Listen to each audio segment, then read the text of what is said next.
Hi everyone, I'm Abhishek Patel. I'm a founder of Robust QA, a company that provides exceptional software testing services. In this video, I want to discuss my experience with Python and Selenium WebDriver. So recently I got into the project and my manager requested to use Python instead of Java due to the fact that they had many Python developers and little Java developers. Initially, I was reluctant.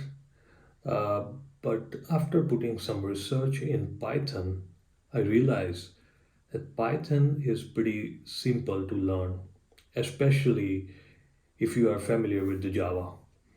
So after like 1.5 months, like 1.5 months into the project, I really started enjoying building framework using Python.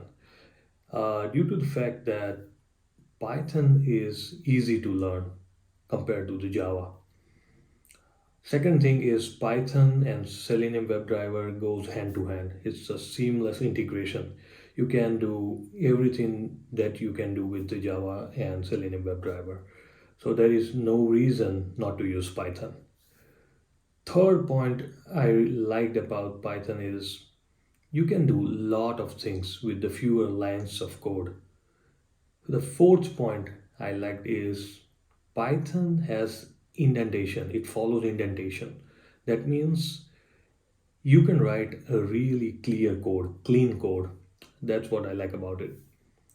So if you are like new one who is just starting out, I would suggest start learning Python because it's pretty easy to learn compared to Java.